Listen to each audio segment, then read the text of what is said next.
Yeah.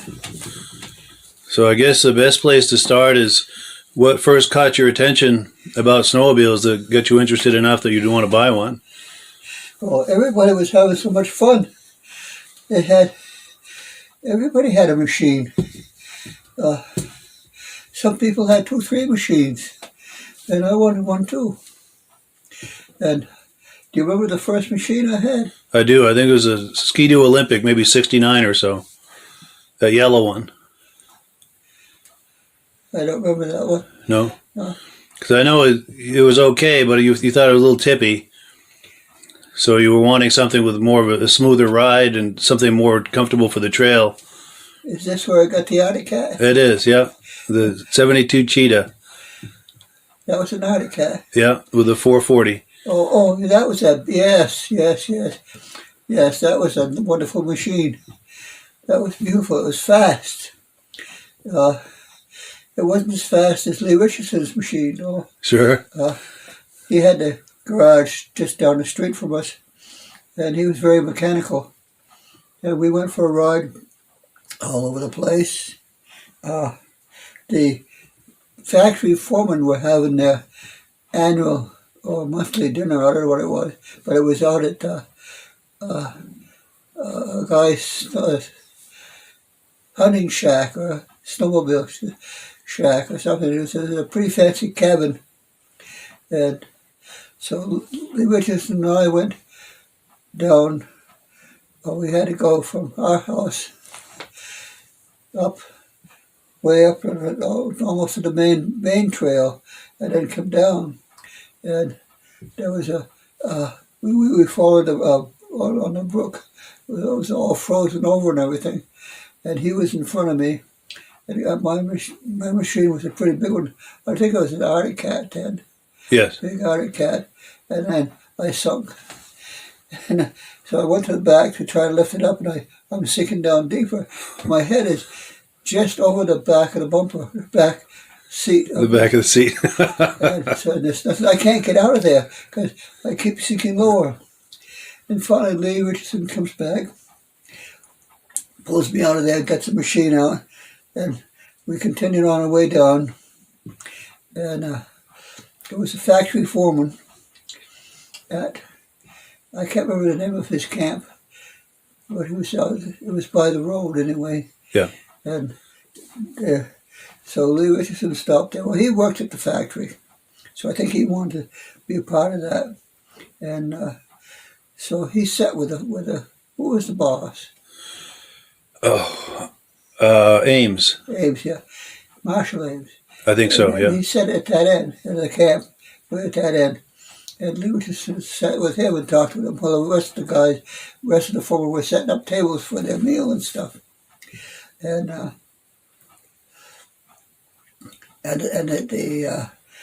the second in command, Greenwood, I think. Okay.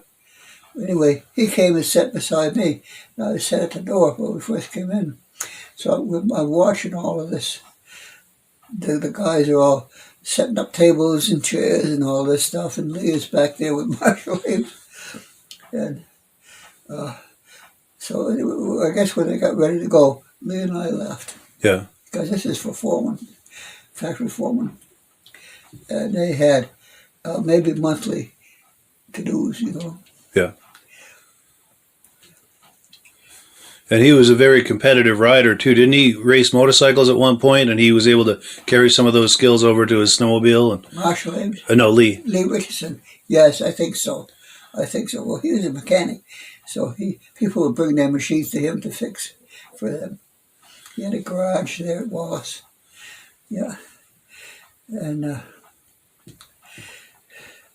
remember the Arctic Cat, big Arctic Cat, and Brian, my youngest son. You are Mike, my oldest son. Yes. Well, anyway, my youngest son was, I'm going to say 4th or 5th grade. Yeah. And he liked that great big machine. He loved that great big machine. And we were going to take it down to the snowmobile dealer and to trade it for another machine. And Brian was crying because he liked that great big machine. He looked like a little tiny tot on a very big machine. And I said, don't cry now. Wait till we get to the dealer and then cry. So you negotiate a better price? Yeah, so I tried to negotiate a better price. Yeah. So I don't know if Brian did that or not, but you and I and Brian went down and we bought something, traded that big Arctic Cat in there. And the Arctic Cat was great, except it was big, heavy, got stuck easy. And I think this was the 69 Panther we're talking about. Yes. Yeah. Big Arctic Cat. With a gas tank in the back. Yes, that's right. Yeah. But that was I think was that the first machine we had? No, that was the third machine, and I think you traded that for a Polaris TX, a 76 or 77 Polaris TX 250. Fast. That was a fast. That was fast too. Fast. Very fast. Yeah. Not as fast as Lee Richardson's machine, though. No. He had a fast machine. And a lot of it had to do with him on it. He was a very skillful rider. Oh yes. Yeah. Trying to think of some other snowmobile stories. Well, while you're thinking, I've got one, and I think she just pulled in here. But I'll see if you remember this. But this was with the Panther we were just talking about, the 69 Panther with the gas tank in the back. Yeah. Single cylinder, so I don't know how many cc's it would have been, but that's not really part of the story. Yeah. But there was a big, across by Daly's camp there, across the road, there was a long snowdrift the plow had made, or a snowbank, I should say. Yeah. And you'd managed to get up on top of that, and you were going to try to ride the length of it. Yeah. And at about halfway across there, it started to get a little tippy. So you just kind of stepped off it, lifted your leg and your arm, and the thing rolled down 2 complete revolutions and landed on the ground. Right side up? Right side up. And the engine never skipped a beat, and all you did was just kind of push the windshield up, because that had gotten flattened, but there wasn't a scratch or anything wrong with the rest of it. Yeah. Do you remember that? Or? Oh, I don't. No. This is a long while ago. Yeah, this is 50 years ago. Yeah, I'm practically 91 years old, so my memory is not as good. It's not as good as it was when I was only 90. Yeah. And you guys can talk about snowmobiles, which that was many years ago. Yes, that was over 50 years ago. Yeah. Now, do you remember the ride-ins and the group rides we used to do? We'd end up at a restaurant many times. Then we'd start out just either us and Page's or us and Richardson's, and as we'd go, we'd meet up with other people, and now they're part of the convoy, and then we meet up with other convoys, and we join theirs, and by the end of the day, there's dozens and dozens of people, and we'd maybe stop in the middle of the day with a campfire and cook some hot dogs, and then later on in the day for supper, we'd end up at a restaurant, usually either the Northland or the Norton restaurant. And there'd be just dozens and dozens, and I don't know how many snowmobilers, but the place was just jammed with snowmobilers. Yeah. Oh, snowmobiling was big. Yeah. Up in the woods up here. And we were at the end, out in the woods, about as far as you can go up the northeast corner. We were pretty remote, yeah. Vermont. Yeah, it was a small town, and we were 4 miles outside of the small town. Yeah. So we were pretty remote. Yeah. So we had to go quite a ways before we got on the trail. Yes. But the trails were nice. Yeah. I remember mostly Jackie with her machine, and we would stop for a break, and she would go up against a tree, the bumper against a tree. Now, there's a ski on each side of the tree. Now, as I try to pull that back, the skis dig in. Fifth, 6th grade, maybe. Yeah, if that. Brian. And, my brother Brian, yeah. If he was that, yeah. And he was on that, he liked that great big machine. The 69 Panther, yeah. Yeah. And so we're going to take it down to the dealer and trade it for a brand new machine. And so he started crying because we're going to trade in that big Panther that he used. And I told him, don't cry now, wait till we get to the dealer. So we get a bad deal. Yeah, but he could really ride that thing for a little kid, probably 7 or 8 years old. That big 69 Panther. He never got stuck. Yeah, the thing was a tank, but he could make that handle, and he could go just about anywhere he wanted to with it. Yeah, and it was a long seat, so you could put 2 or 3 people on there. Yes, but he would be on there by himself. His feet didn't touch the running boards. Yeah. No. Yeah, and he could make that go up and down and over and under and fast and corners, everything. And if we go ahead a few years, they were delivering a new machine. Yes. to the house. I don't remember what it was. It was a Polaris Gemini. It was brand new, maybe 1980. The first year they had the blue Polarises. I think that was 1980. Machine anyway. And Brian, with his buddy from Canaan, with Bobby, were there playing. And we had to go in the house to sign the papers for the new machine. When we get out, the new machine was gone. We had no idea where it was. Bobby had talked Brian into taking it for a ride. And I think they went to town with it. Yeah, it was like 4 miles away. Yeah. They took the trails all the way into town. Yeah. My God. Yeah. They wanted to test it, make sure it's all right. Yeah. But that was a nice machine too, that Gemini. That would go just about anywhere. Oh, yeah. Yeah. A long track and not a lot of low-end torque, so you're not going to churn up the snow. Yeah. You could. That was very agile. You could break trail with that. And Yeah. You were an expert rider, too. And we didn't want to go for a ride too much unless you came with us, yeah, in case we got into trouble. yeah. Jackie and I. Yeah. Yeah, we had some good rides, and those rides were you'd stop on a trail, and then some other people would be coming along, and they'd stop on a trail. Pretty soon there'd be about 20 machines there. We'd all be standing around talking, telling snow stories, drinking a beer, having a cigarette or whatever. Yeah. Yeah. And then we'd all get on, and I'd wait until everybody got their machines going and started, and then I would just turn the key. Yes, with that electric start on that Cheetah. Yeah. Yeah. Oh, I like that part. That was sweet. Yeah. You didn't have to pull on the cord like everyone else. You just let them all get started, then you just turn your key. Yeah. Yeah. That was nice. I love that. But they'd all be going, and then Jack and I would be. She rode on the machine with me. I don't think we took two machines at that time. No, at that time we had that 72 Cheetah. That was the primary machine. We had another machine, but we we had a sled behind it. It looked like a yellow dog sled. Oh, yes. And Brian would sit in the middle of it, and I would stand behind like a dog musher, like a sled would fold down flat. Yes. For storage. You could lift it up and stand at the back there. That was nice. Most people wanted to stand at the back. Yeah, that was fun. And we'd go the four of us, the Cheetah pulling it, you and Mom on the front on the Cheetah, and Brian and I in that sleigh, and we'd go all day like that. Yeah. But Brian was in the sled and you were standing in the back? Yes, yeah.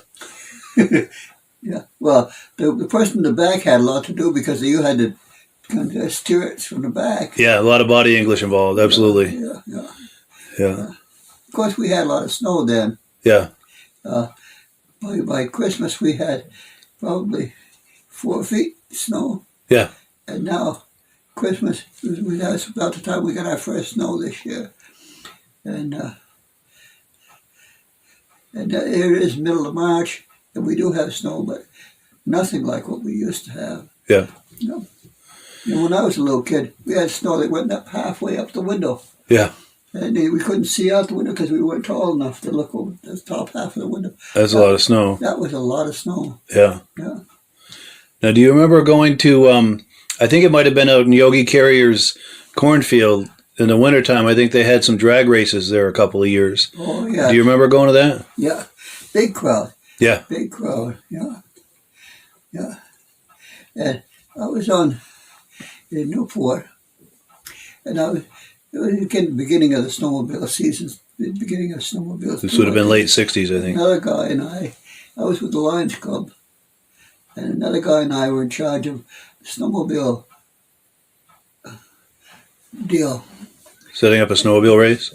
Yeah, snowmobile race and snowmobile, there's a whole bunch of stuff. Well, I bought I was going to handle the music. We got speakers and stuff to have music going on, because if it's a race, the machines take off through the woods and they're gone for an hour. Yeah, so they come back somewhere else. Kind of a cross-country type of race. Yeah. Where they go out on a trail and they're timed. Yeah. Yeah. And those trails were usually very tricky too. So the machines wouldn't come back. Like 5, 6 coming in at once. It'd be one, another one, pretty soon another one. When they got to go stuck, like take off, finish the race. Yeah. But I didn't know what to expect, and I had the music. and I had a speaker and all kinds of stuff, and the music going, and the machines are all gone. They line them up and take off 30 seconds apart or something. Yeah. And I got all the music, and there's no machines. They're all gone. I guess I didn't realize it was a race. Yeah. I thought it was just snowmobile get together. More of a gathering, a social gathering. Yeah. And then when they came back way at the top of the hill. Yeah. And so I went way down. There wasn't a hell of a lot I could do about that. Yeah. Yeah. Yeah. But I never was involved too much in the organization of these snowmobile things. Yeah. I was with the Lions Club, and we were involved in a lot of organizations, but not with snowmobiles. It's just that one time, and they were all around there, and then one at a time they'd leave, and an hour later, half an hour later, they'd start coming back from way up at the top of the From the other direction. They must have done a big loop, I imagine. Yeah, a big loop somewhere. Yeah. Yeah. So I wasn't involved too much. That's the only thing I was involved with the club part of it, Yeah. But the club had things at the Northland. Yes. And Jackie had suppers and things. Jackie and I would go to that, but we took our car. Yeah. Because it was going alone at night. It was kind of tricky because the trail was deep in the woods. Yeah. To get down to Canaan. Yeah. We were 4 miles out of Canaan on Lake Wallace. Yeah. That was a beautiful place in the summer, but not that great a place in the winter. Yeah, it's pretty remote in the winter. Yeah. Yeah. Now, do you have memories of using the snowmobiles to do ice fishing? We used to have a shanty out on our lake a few years, and also on Lake Averill a few miles away. We had a shanty there, and we used to snowmobile to get to it, and it was as much a social thing, that fishing shanty, as it was fishing. Yeah. Oh yeah. It was more because you'd dig a hole and put your line in. And it was on a little tippy thing, and they would just sit and watch it. Yeah. So we'd be all sitting around watching our hole with our thing, and I don't believe any fish ever touched our line, because I don't think that ever went down. But the other places, once in a while it would go down. There were fish that were being caught. Yeah. In the winter on the ice. Yeah. Yeah. And I remember different ones would come over, and people we knew from another shanty down halfway across the lake would come on their snowmobile and visit us, or we'd go visit them. And oh yeah.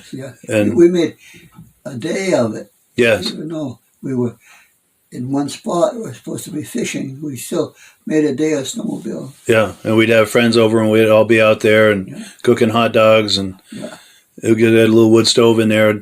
I think there were years at the fishing shanty. I think it was more of a social thing. I think there were years we never even put a hole in the ice. It was more just like a little camp to have on the lake. Oh yes. To snowmobile too. After the Northland was the place where people met. They had dances, dinners, meetings, everything went on at the Northland. Yeah.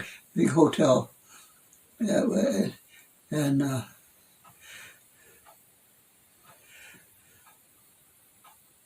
don't know what I was going to say about that. Well, that's all right.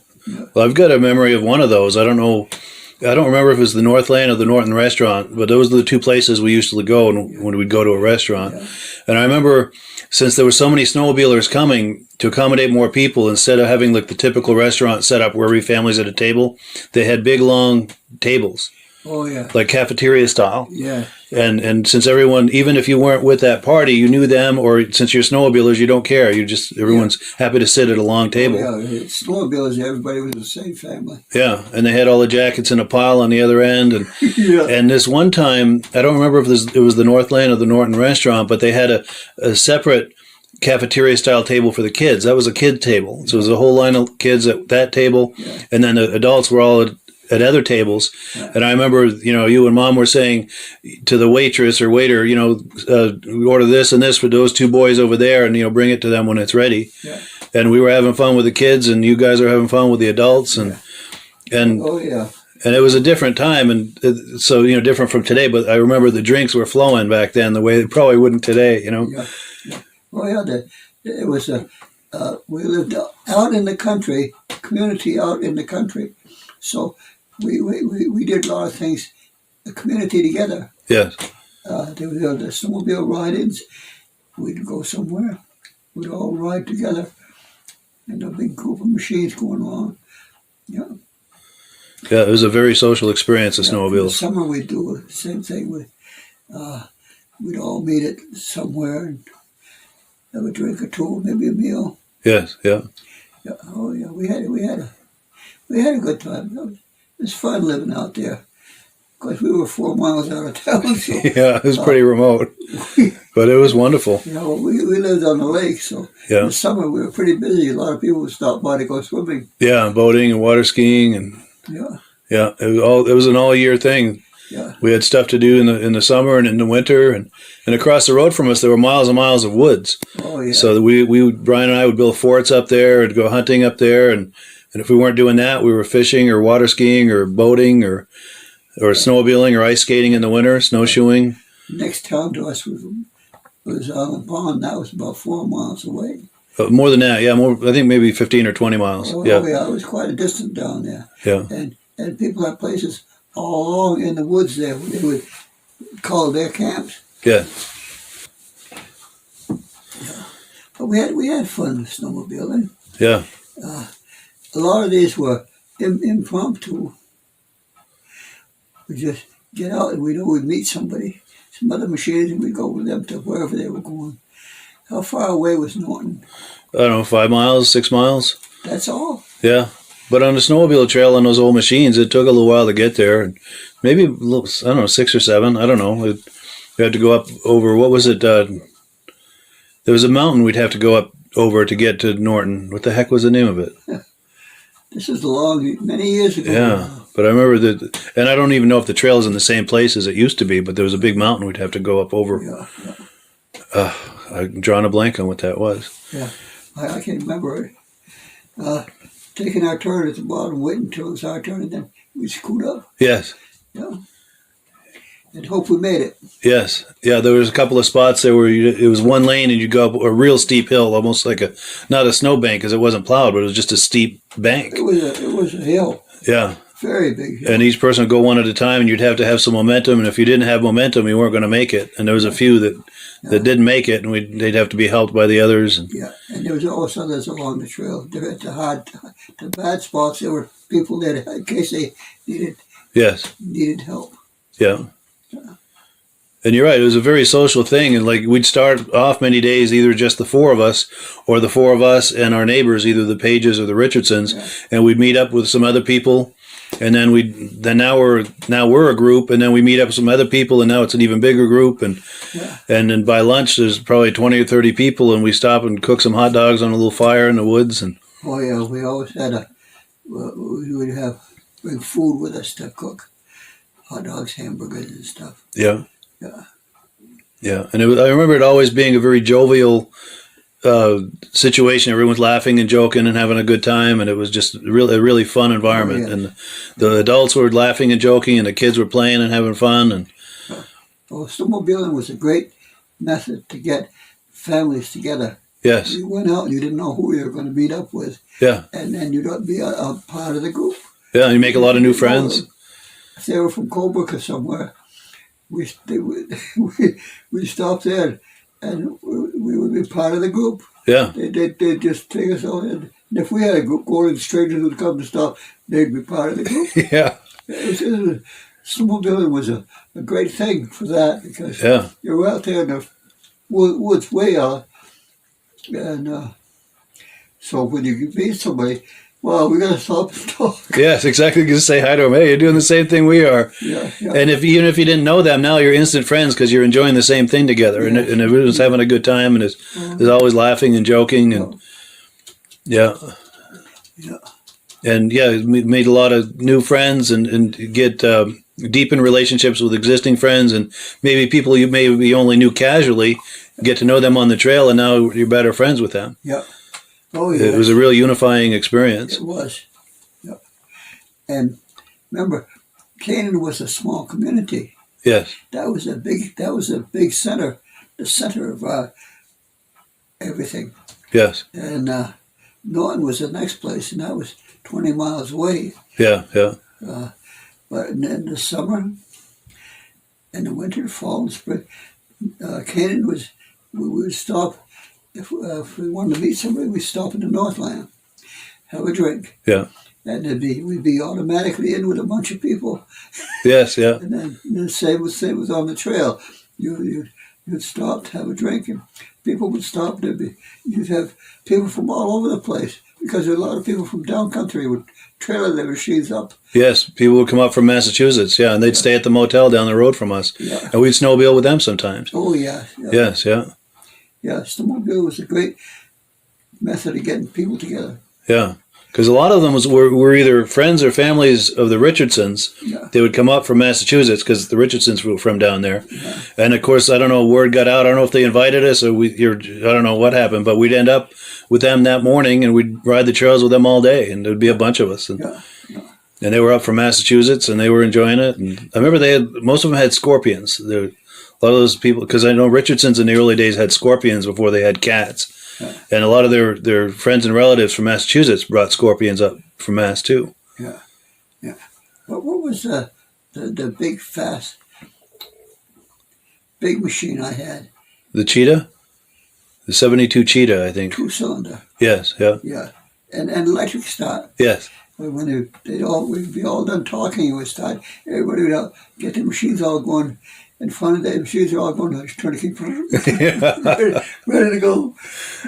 Yeah, it's true. Back in those days, not as many people had electric starts. Yeah. There was only a handful of them. Yeah. So I don't know if I'd go so far as to say it a rarity, but there weren't many people with that. So when you just turn it, it's like, wow, look at that guy. Yeah. That was a Cheetah, you said? Yeah, 72 Cheetah 440. That was a fast machine. That was. But not as fast as Lee Richardson's. No, he could go. I don't know what it was. He had a Panther 440, like a 73 or 74, I think. It wasn't a big machine. No, well, then he had those Scorpions too, though, before that. And he could make those Scorpions go too. Some of those were 440s, I think. Yeah. But they were smaller machines. Yes. With bigger engines. Yes. Yeah, because those Scorpions were physically a little smaller than that Panther he had later. Yeah. Yeah. And I remember getting back down to the lake, and we had to come down the lake quite a ways to get to the motel. And then from there, I was walking distance to our camp, our house. And you didn't walk it more than once a day, I'll tell you. It was quite a ways, but still it was within walking distance. Yeah. Yeah. And we spent a lot of time together, and then they'd stop at our house with a bunch of their friends from South Country. Yes. They were from down country. You know? Yeah. And that motel, last time we were by, it's nothing. There's no signs.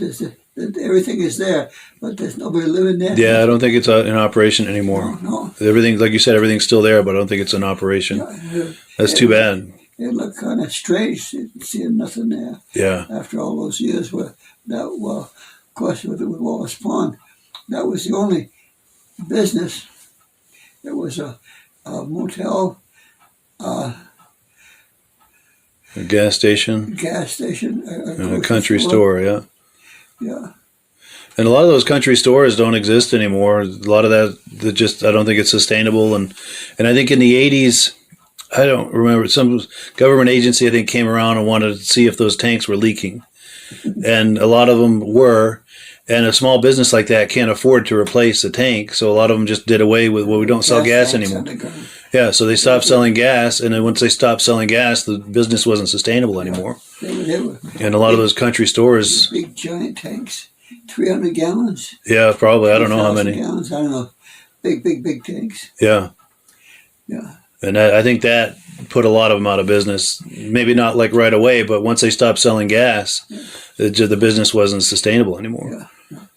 And when the big gas trucks would come to fill them up, they were away from the building. Yes. So they'd take the cover off on the ground to fill it up. Yeah. Yeah. So you didn't see the tanks; they were on the ground. Yeah, it's all underground. And I have a memory, speaking of gassing up, at the motel and the country store and gas station all in one that was down the road from us. we had a steel 5-gallon gas can, and rather than keep it at the house, we just kept it over there in their garage. And whenever we wanted to get gas, we'd take that out. We'd put a container of oil into 2-stroke oil in it. We'd fill it up, and we'd gas up the sled, put it back in their garage. We just kept it there. It was simpler than trying to cart that 5-gallon jug back and forth to the house. We just kept it there all winter. And many times, the Richardsons and us were the only families that was, well, no, down at the end of the lake. LeMay's, yeah. LeMay's The 3 families were the only ones at the lake in the winter. Yeah. Yeah. So we all knew each other, even though we couldn't see each other. Yeah. Yeah. We were less than half a mile from each place, yeah. From each place. Yeah. Yeah. Yeah, we did a lot of things together. We had a lot of fun with them. Yeah. And speaking of the LeMay's, they had a Scorpion. I don't think we rode with them very much, but they had a Scorpion there for a year or two. Richardson? No, a LeMay's. LeMay's. Yeah. Yeah. Yeah. But, yeah, those were the days. Talking about 50 years ago in the early 70s. Yeah. Anything else you can think of? Or? I was just thinking of living alone out there in the woods, so to speak. I don't think we would do that today. No, probably not.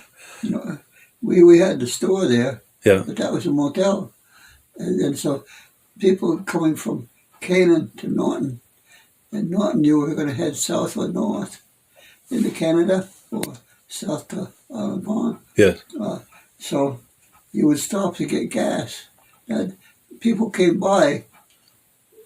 Almost not constantly, but quite a bit of time. That was the main road. But we didn't see too many people. Didn't stop to see us. Yeah. Unless it was planned, because it's a long ways to go and find there's nobody home. Yeah, yeah. You want to call ahead and make sure they're going to be there, because you're right. It's a ways to drive to have them not be there. Yeah. Yeah. But we had card parties. Yes. We had a lot of things going on there. Yeah, play cards and board games. And pretty fancy beach, too. Yes, yeah. And how long was that deck? The walkway out to the... Oh, 36 feet, the dock. It would go out 36 feet, and then it was an L-shaped. Yeah. And then that was another 10, 12 feet, maybe. Yeah. An L-shaped dock, yeah. That was nice in the summer. Yeah, we had a big boat rack. Yeah. How many? 95 horsepower? 65. 55? 65. 65, yeah. Yeah. Well, it was enough to pull you guys. Oh, yeah. We did plenty of water skiing on that. Yeah. And we had that boat rack. So, and if we had been boating at night, partying, in the day you could see because the boat would be in there, cranked up, but it'd be sideways. Yeah, it'd be all crooked in the rack, yeah. In fact, I shouldn't say this, but I put it in there crooked a couple of times myself, partying with my friends. Yeah, and Brian was pretty young. Yes. And we got back one time, and he had a bunch of his kids, 4th or 5th graders, and he'd taken them out for a boat ride, and they went exploring. Yes. He didn't, I don't know, I don't know if they put the drain plug back in or not. Oh, I don't know, but I know one time I forgot to put the plug in, and I lowered it down, and I saw it was filling up with water, so I cranked it back up again. Yeah, let it drain out, and then put the plug in. Drain. Yeah, and there's a good story about Brian, too, though. I don't know if this is the one you were thinking of, but the other side of the lake was Quebec, Canada, and there'd been, someone had graduated that had a camp on the other side of the lake. Oh, and Fauteur. Oh, yes. So I don't know where I was, but you and Mom and Brian and I don't know if it was Bobby or Jeff, but had been over at that party, at that graduation party, having a good time over there. And of course, now it's getting late and you come back and everyone goes to bed. Well, Brian and either Jeff or Bobby, they get back up and they took the small boat over, the rowboat, back over to that party and partied with them until dawn. No kidding. Yeah, he was in high school at this point. Wow. Yeah. Yeah, we had 2 or 3 boats, didn't we? We had 3 boats, yeah. The bigger boat, the water ski boat, we had a aluminum rowboat with a little 5.5 horsepower motor on it, a little outboard, and then we had a little sailboat. Yeah. Well, the sailboat was that full boat. Oh, no, we had that too. Yeah, the full boat was like that kayak. Yeah. So I guess we had 4 boats, yeah. Yeah. And traded the full boat for a The motorcycle. dirt bike, yes. Yeah. Yeah. Yeah. Those were the days. Oh, we were young then out there. Yeah. Yeah. But yeah, those were good days. Yeah, we had a good time. We were out by ourselves, but we were very seldom by ourselves Yes. because we everybody moved. Canaan wasn't a very big town, and so you were always going to see somebody. Somebody was coming to see you, you know. So we were never alone, no matter how far. We were 4 miles out of town. Yeah, as remote as we were very social. We always had people over, and people we would go visit too. Yeah. You know. Yeah. Yeah. We weren't really lonely at all. Well, we always remember that. Always fun. Yeah. I'll never forget that. That was a great place to grow up. Yeah. Well, cool. Yeah. Anything else, or? I was thinking about the shelf, the desk I made for you in your bedroom. Yes. You had you had dresser, but no shelf. So I made a shelf. I hung it from a rope from the ceiling. Yes. Yeah. One corner of it was suspended by a rope. Yeah. Yeah. That was cool. It had kind of a nautical theme going. Yeah. That rope. Yeah. That big rope. It was a piece of plywood, but it was steady. Yeah. It was hooked to the wall, nailed to the wall, but where it stuck out, there was nothing to hang on to. So I hooked a rope to the ceiling. Yeah. I remember that. Big knot underneath it. Yeah. Big hemp rope, probably an inch in diameter. Oh, yeah. With a huge knot on the underside of the desk to hold it up. Yeah. Yeah, it had kind of a nautical theme. I'll have to see if I can find a picture of that and put it on there. You were pretty happy when I called you in. And you said, I want a desk. I don't have a desk, nothing to write on. And when you came in and saw that, it was 8 feet long, I think. Yeah. And it's wide, about 2 feet wide. Maybe not quite as wide as this desk, but almost, yeah. Maybe 2.5 feet wide. Yeah.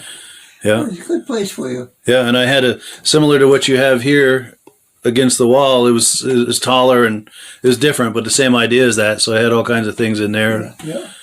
Yeah, that was a nice little workstation there. Yeah. I used to assemble those Revell models, the plastic car models. Yeah. You open the box and there's all the pieces, and then you assemble it. And you've got a car model. And mine always looked like, an amateur had put it together. But I had a cousin, remember Dookie? Yeah. He would do models, and he would paint them nice, and they would shine, and they'd look perfect. And mine would have, like, you're using that glue. And I'd have glue on my fingers, and it had fingerprints on the windshield and fingerprints on the body of the car. And then I'd try to paint over that, and it looked like a real hack job. Make as many models as he did, though. No. He made a lot of them because he was an expert at that. Yeah, he was really good at that. His always looked nice, and mine always looked like they came from a junkyard. Well, it looks like you had fun building them. Oh, yeah. I had a good time doing it. Yeah. Yeah. But, yeah, he really had a skill for that. Yeah. We enjoyed the snowmobiling to beat hell. Yeah. My God, I don't know if there was one day we went by it that we didn't go out on the snowmobile somewhere to something or just for a ride. We got our money's worth in the winter. Yeah. And we had plenty of places to ride because, there's some space in the backyard to ride, but once you're on the lake, there's plenty of place to ride, and then you can go off the lake to different places and ride. Yeah. And, you could access the trail from the lake, too. So once the ice was frozen, we had all kinds of options. Oh, yeah. And to go somewhere, we would go off the back onto the lake. Yeah. And then we could go wherever we wanted.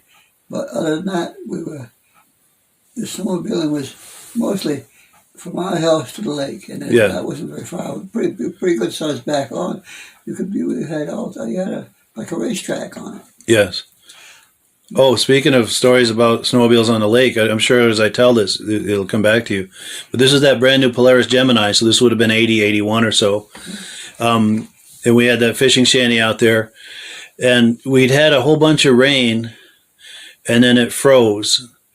And in that rain, I think there was a lot of wind because we looked out and we could see our fishing shanty wasn't in the same place. You could see the indentations in the ice where it rolled 3 or 4 times and it was on its side. So I went out there on the snowmobile one morning to check it out because I think it was February vacation or something. and looked it over and said, yeah, that's pretty well damaged, but we fixed it. We just replaced the 2x4s inside. But so anyway, from there, I decided I'm going to go visit my friend Carolyn. Remember the Hurleys? Yeah. So I was going to go visit her. So I went across the lake over to her place, and I'm just about to go up onto the land where her place is, and I start going through the ice. And then I'm like, uh-oh, I'm going through the ice. So I jumped off and I started trying to swim, and I realized I'm banging my knees on the ice. So what happened was all that rain, there'd been like a huge puddle in there, and then it iced over. So there's about a foot of water that's iced over on top of the main ice, which is several feet thick. So that's what I was going through. So I wasn't in any immediate danger of like going way down, but I got myself good and wet, and it was cold and windy. What, were they home? Yeah, they watched the whole thing, and they're going, uh-oh. Yeah. So thankfully, I went up there, and they had a change of clothes for me, and they had some of Tom's hip waders.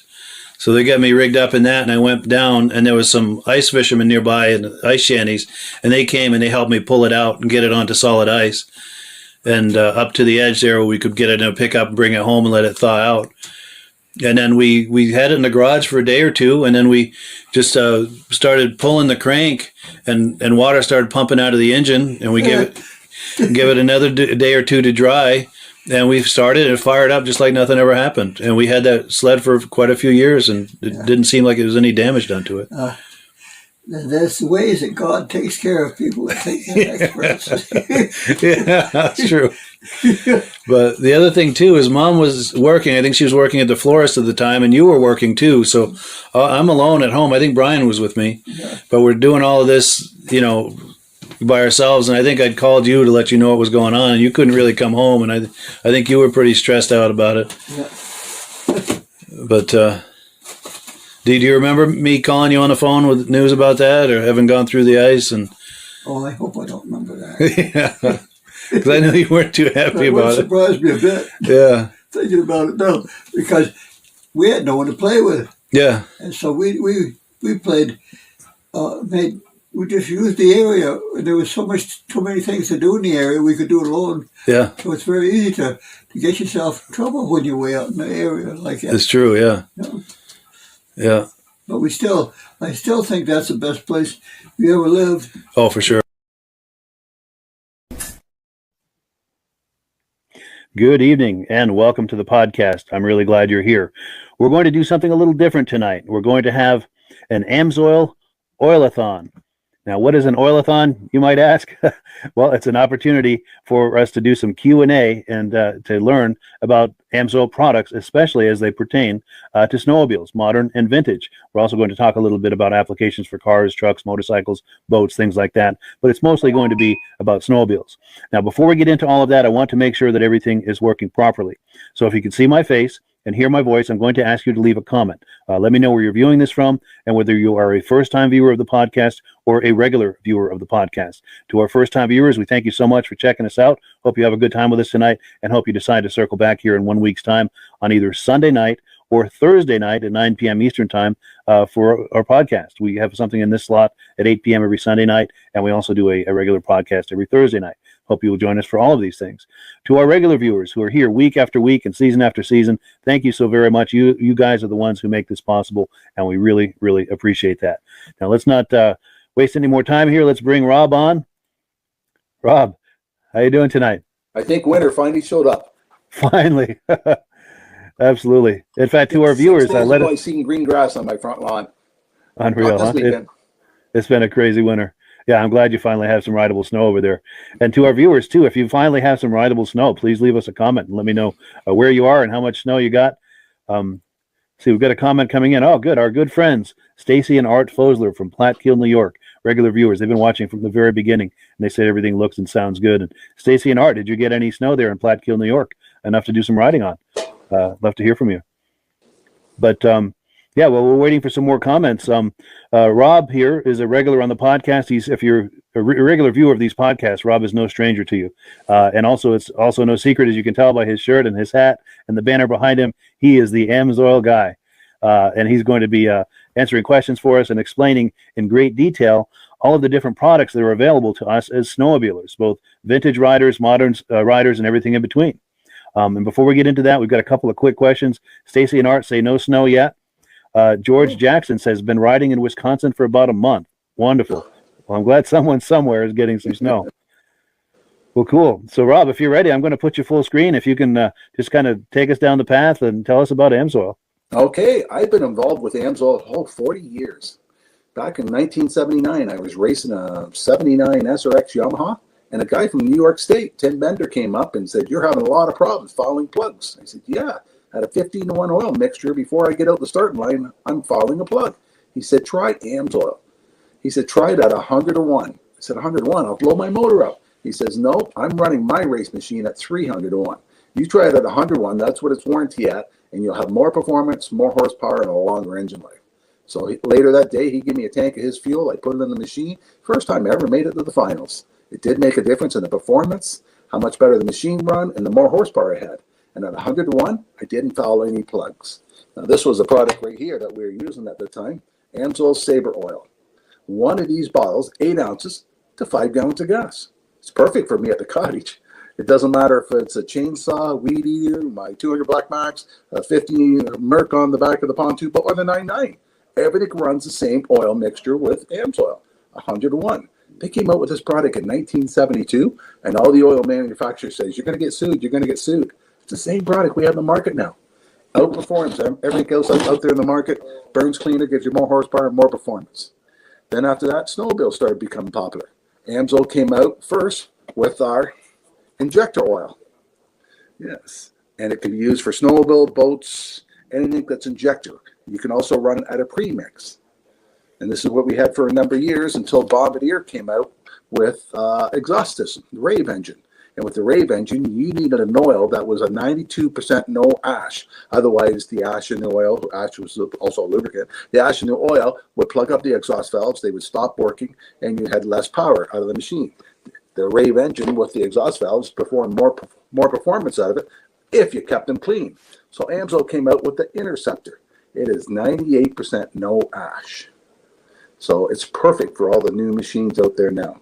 You put it in the machine, you notice an increase in horsepower, more performance, because of less friction, less drag. Amsoil is a slipperier type oil than the petroleum oils on the market. By cutting down friction and drag, you get more horsepower, more performance, and longer engine life. And that's the main thing you want out of your equipment. Longer engine life, more performance, and everybody likes more performance out there in the machine. If Absolutely. you have 2 or 3 buddies all got the same machines, if all 3 of them have an 800 and the one guy's running Amsoil, you'll notice the one with the Amsoil, no smoke coming out of it, more performance, more horsepower, a little faster going down the lake than the other guys. Yeah. And the machines aren't cheap now. You can't buy a snowmobile for $10,000. Some of my friends are paying over $30,000 for a snowmobile now. And you don't want to put a cheap quality oil in that high performance engine because it needs extra protection. So that's another one of our products I have. And the other snowmobile oil that we like mainly for racing application, I'll try it this way. Dominator. Dominator is not a 92% no ash oil. It will foul the valves. I personally run it in my own machine because the Interceptor will give you a 5 to 6% increase in horsepower. This gives you almost 7. So it does give you a little bit more horsepower. But I've been stuck on a trail where it was washboard for 6-7 miles where the groomer hadn't gone down yet. And before I got down that 7 miles, I had to stop and change one of the valves, one of those spark plugs, because it did foul up. But it does give me more horsepower, more performance, and that's why I run it. Yeah. But I should have been running the Interceptor, and that's what all my friends run in theirs. Yeah, so Amsoil has a complete line of products for all the applications for snowmobiles. Yes, the 4-strokes, we have the 4-strokes also. 0W40. If you're out and it's 50 below zero, this pours at 58 below zero. It'll make it run cooler, more performance, more horsepower, just like all the other products. Yeah, so we have them all covered. Yeah. Last week we were talking about one of our other products is chain case. A lot of the snowmobiles, people lift up the back end of the machine, they rev it up first thing in the morning because they think their rubber track is frozen in the snow. No, you're running a 75W90 gear lube in your chain case, and if it's 20 below, what do you think that gear oil is like? It's just like honey. That's what's making your belt burn first thing in the morning. If you put the Amsoil chain case in it, it'll pour at 58 below zero. So the chain case the oil will not be in there thick. Have you ever seen somebody tear their chain case apart in the wintertime and they got to change the oil? At the races, I see it all the time. People's got to change the gears for the size of oval track they're going to be racing on. They have a spoon in there. They're scraping the oil out like it's honey. The Amsoil, they pour it out, it runs all over the place on them. It makes a big difference by having a lubricant that still flows in cold weather for protection. And in the wintertime, the only way that chain case oil will thin out and perform the way it's supposed to be is by the chain building up friction, heat, drag, which is wear and tear. You don't want that. You want a lubricant that will pour in the cold weather, give you more performance, more horsepower, just like all our other products do. And you change it once a year. Now, like, Amsoil has a lot of products for a lot of applications. And a lot of them we don't talk about because this is mainly a snowmobile show. But we have a complete line of antifreezes. Do you have a picture of the antifreeze there? You can pop up. I do. Let me pop that on the screen. Here we go. Yes. We use a different kind of antifreeze than the other companies do. And the reason I really like it, because it's pet friendly. A lot of antifreeze, when it drips out, if an animal licks it, it's very toxic. Amsoil's not. A lot of antifreeze is only good for 2 years. I think Amsoil's 8.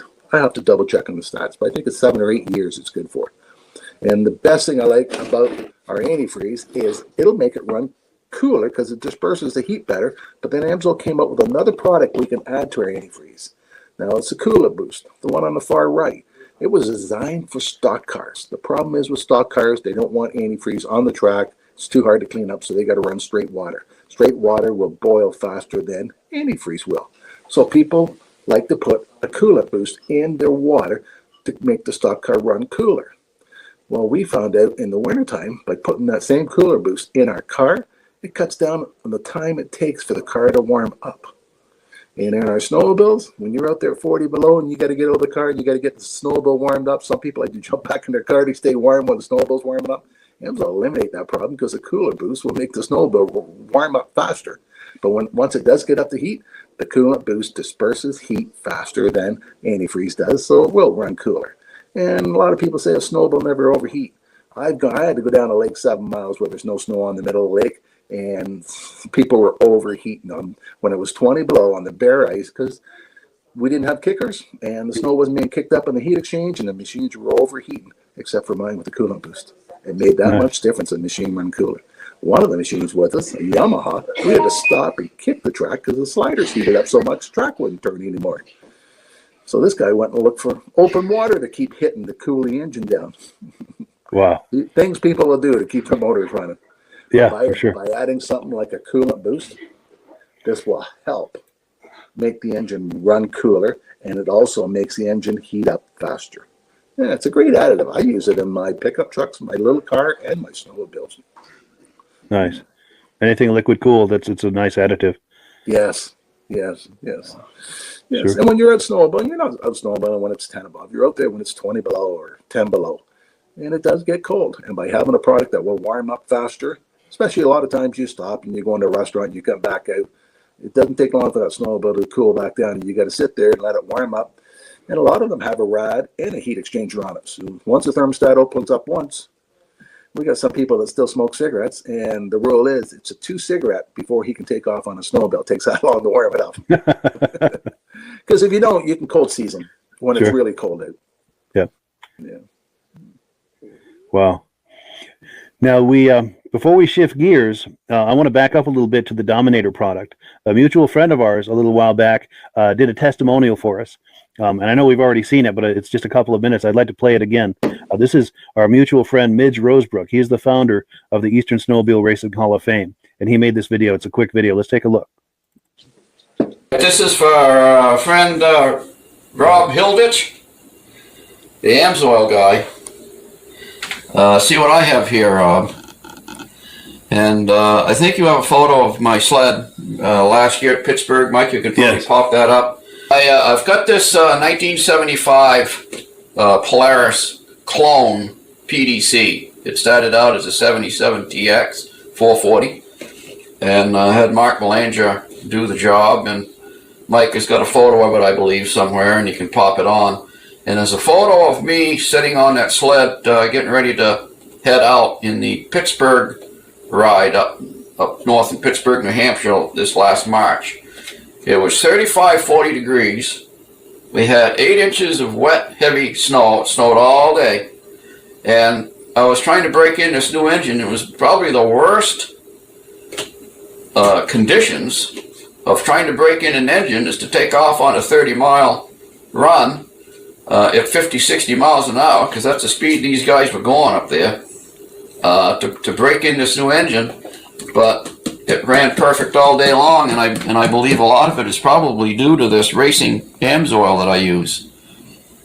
It's you only use like I think I did a little more than 50 to 1. It says 50 to 1 here, but I think I did more like 40 to 1 to break in the engine.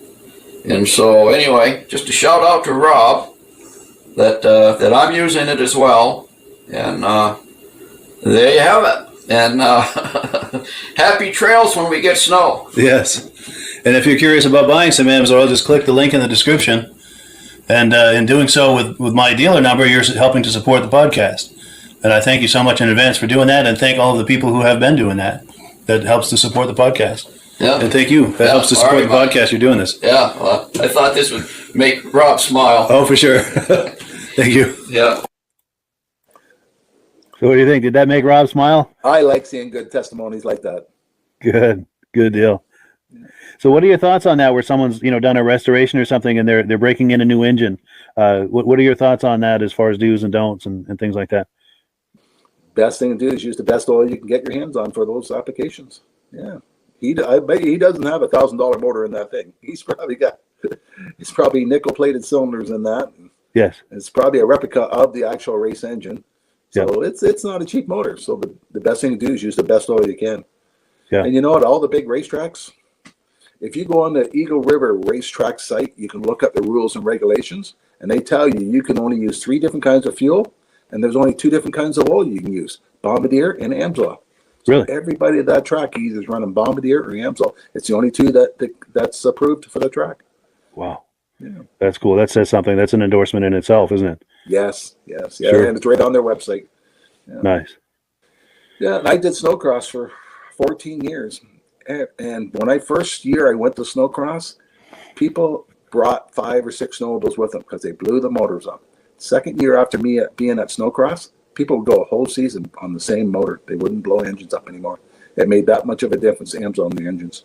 That's amazing. Yeah. Very cool. Very cool. Now, the nice thing, too, is not only are there the motor oils that we've talked about for either injections or premix or anything like that. We're going to pop a graphic on the screen. We also have some other items at AMSOIL that are useful to snowmobile owners. AMSOIL's got a lot of different spray cans. Fogging oil, a lot of people like to fog their engines before they put them away at the end of the year. The mudslinger, a lot of it for the dirt bike people. When they're racing dirt bikes, if they don't have the mudslinger on and it's a muddy track, that dirt bike can come in weighing 50 pounds heavier after 20 laps than what it was before. And the chain lube for the chains for the dirt bikes.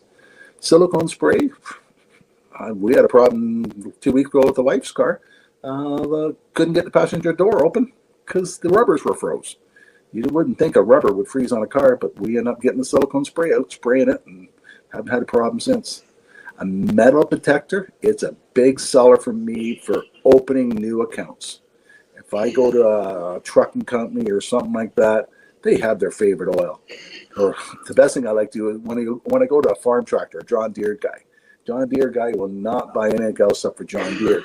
But if I go approach him with a product like our MP and say, do you ever have a bolt seize you can't get out or something like that, or something squeaking, or a shaft on your hydraulic that's got rust marks on it and it's wearing the seals out? I said, here, try our metal detector. And by getting them to try that, the farmer will phone me up and said, wow, I've never seen a metal detector work as good as that. If it works that good, how good's your oil? But if I were to approach the John Deere guy about using the AMSOIL to start with, he won't use anything except for John Deere oil. So it's a good introduction product. Now the heavy duty MP, I happen to have a can right here. Oh, good, yeah. It's a 15-ounce can. It's a good size can. And I'm doing a test this week on my car. I got really aggressive snow tires on my car. On one side of the car, I'm spreading the wheel wells with this. The other side, I'm not. Because last week, when we got really cold, there's so much ice and snow under there, the wheel wouldn't turn. I had to go with a hammer and break that frozen snow off. So I'm going to spray under there with this here, because I also use them on the snow shovels. Today, we had a really wet snow, So after spraying the shovel with this, lift the shovel up and the snow just falls off. It didn't stick.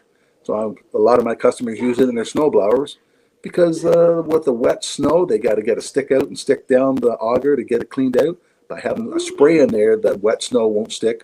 It prevents that problem from happening. Two of my snowplow companies use it on the front of the plows. I didn't think snow would stick on a plow, but when it's wet, packy snow, it sticks. Sometimes the front end loader, they go to dump it and it still has a half a load sitting there until they hit it 2 or 3 times. By putting the NP in it, they lift it up and it falls right out. So, and I got one guy, he wants it. He's going to just try to use it for an undercoater. He's going to spray his hole underneath his vehicle. He's used it for a number of years, and he's tired of some of these products people are using right now for undercoating, and he wants to try the Amsoil NP. So it'd be interesting how he finds how well it works by the end of the year. But it's a multi-purpose product. 101 uses you can use it for. That's amazing. That's amazing. Now we have some comments coming in. Let's see here. This goes back to when we were talking about the price of snowmobiles. It's hard to find something under $10,000. So John Latz is confirming that, saying you can't buy a cheap old machine anymore. That's certainly true. No. And everybody thinks their old machines are worth big bucks. Yeah. Yeah. I got a couple of Jags if somebody wants some. Sure. Yeah. Cool. And then Ann Packer says this week we're going to get some snow. So good. Maybe they can finally get some riding in. Yeah. Now, one of the things we haven't talked about yet is the pricing. And one of the things I always say is, the best is never cheap. But also when you compare other factors, Amsoil can in many cases be the economical choice, not only the best quality choice, but the most economical choice. And that leads me to a comment that just came in, and I'll let you speak to all of this. But Mike Skidmore is saying he just paid $31 per gallon for Lucas snowmobile oil, and that's what he paid for Klotz oil in 2014. Do you want to speak to that, or just the economics or the value angle of Amsoil? We have some companies up here selling injector oil for $21 a gallon. It's a recycle company we have up here. If you have a new machine, you definitely don't want to put that quality oil in your vehicle. But Amsoil is cheaper than the manufacturers. If you went to a Bombardier shop and asked them how much their gallon of oil is, Bombardier sells theirs for about $69 a gallon. Amsoil, we sell ours for, let's see, the Interceptor, $57 a gallon, one at a time. If you buy a case of it, $227. Now, later on, Mike and I will talk about the preferred account. Preferred, you buy directly from Amsoil. Instead of paying $227, you pay $166. That brings it down to like $44 a jug. Yeah. So that's only $10 more than when he paid for that Lucas. But look at the quality difference you're getting in the product. More performance, more horsepower, longer engine life. Yeah, you're getting the best available oil at a very reasonable price. Yeah. And if you have the older type machine where you don't need the Interceptor and you don't have a race engine in it, so you don't need the Dominator, you just need the injector oil. Our injector oil is $188 for a case, and your preferred price is $130.39. That brings it down to less than $34 a bottle. Yeah, so you're still getting a good quality product, but yeah, we're comparable to the other products out there that are performance product. Yeah, but we're cheaper than what the manufacturers are. Nice. So it's a very strong value proposal there.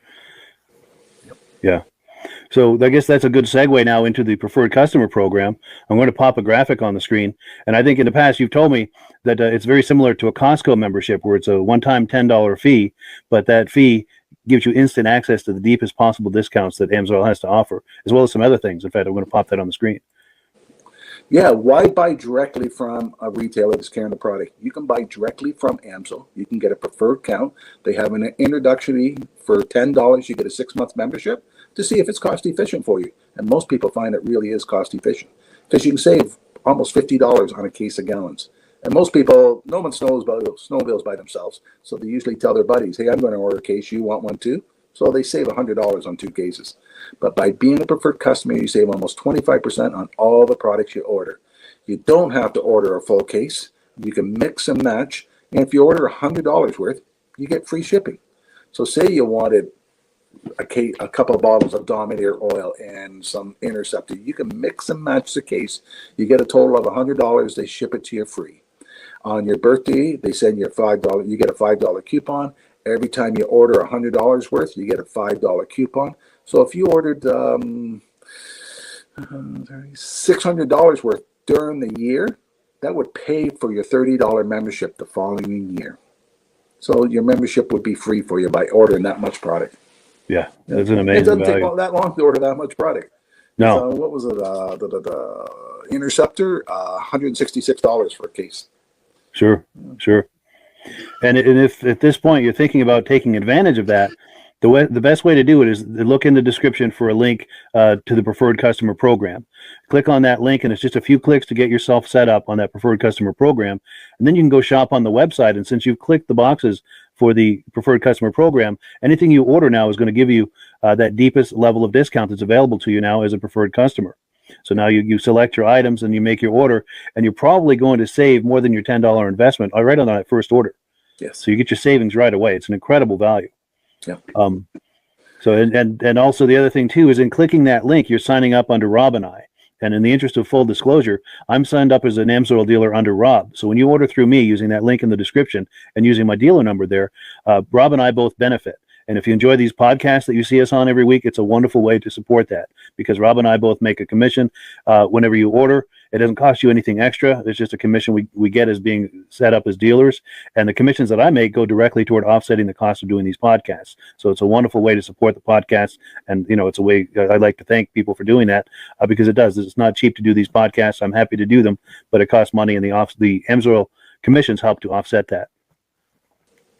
And one other thing, we've got a promotion that's on currently. I'll pop the graphic on the screen if you want to talk this up, Rob. If anybody's ordering other products, like say you got a diesel truck or a car or something, and you order some other products, and you add 2 bottles of AMSOIL 2-cycle to that oil order, they're going to throw in a free hat for you. Nice. You just got to use the promotion code CCO123ATS, and it's good till January 31st. Yeah, so there's a couple more days to act on that. Yeah. And there's a certain part of the order process where we'll ask you for the dealer number of the person who has referred you, and you'll see my number there on the screen, 304-555-94. I'll ask you to please enter that number. That way, Rob and I will both get credit for it, and we do thank you so much in advance for doing that. Yep. And a lot of people send me an email and say, "Well, what is the price of something?" If you click on the bottom of Mike's thing, there's a thing on there where you can click and you can get a free catalog from AMSOIL. Yes. And inside the catalog, where you open it up, is the 2-cycle oils. And it tells you what the retail price is and what the preferred price is. And it tells you 1 bottle or 1 case. So you know ahead of time exactly what you're paying for all the AMSOIL products. Yeah, for sure.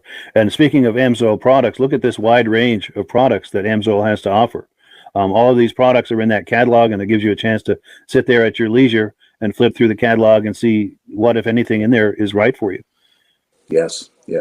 AMSOIL has a complete line of products for everything, right from gas engines to diesel engines, forklifts, compressor oils, automatic transmission fluid. One product that's not on that picture, Mike, one of my favorites, is the AMSOIL 75W90 gear loop. There we go. Have you ever tried to change the oil in the rear end of the car at home? I know the shops all have pumps and all that, but if you're doing this at home and you have a regular bottle like this and you're trying to fill up a rear end, you don't have any room to tilt that any higher than that. This bottle, you put it up, you squeeze it, and 100% of the fluid comes out of this bottle. What a Nice. neat idea for filling rear ends, transfer cases, automatic transmissions, stuff like that. And all our products like that come in that. I wish our 2-cycle would come in it too, but it's more money for that style bottle than it is for the regular. Sure. That's a really innovative approach to that, for those awkward angles like that. Yes.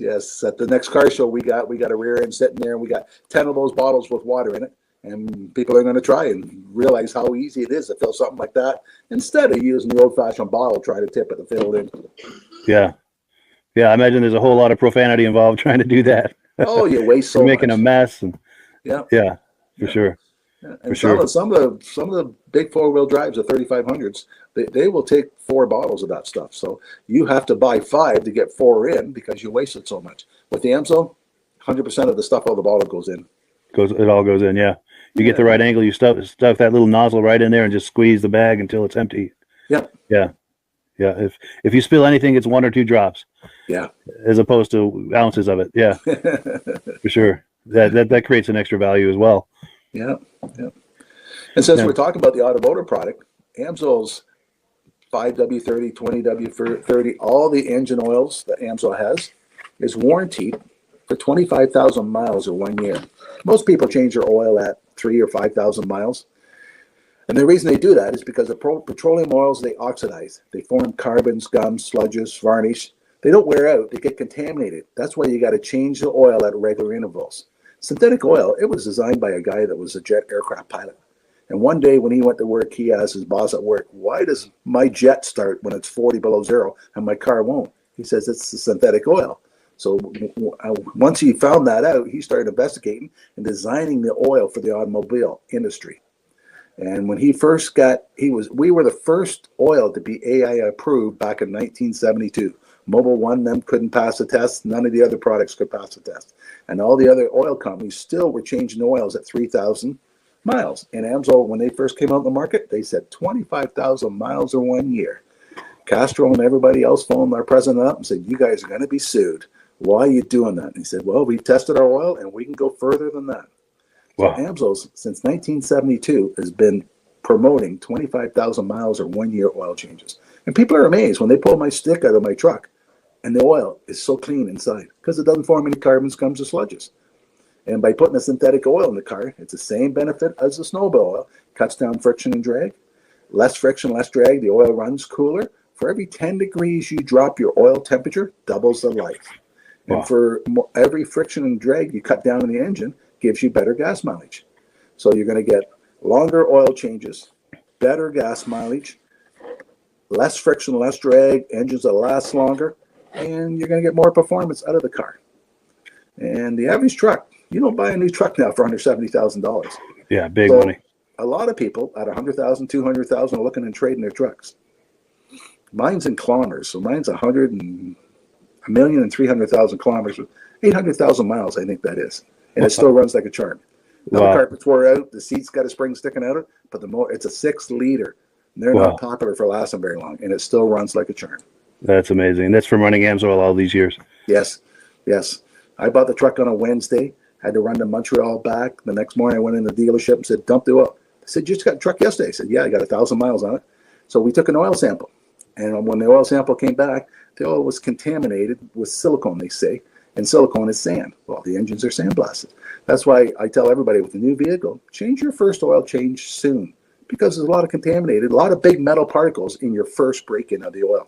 Yeah. So I recommend that people change your oil early on your first oil change.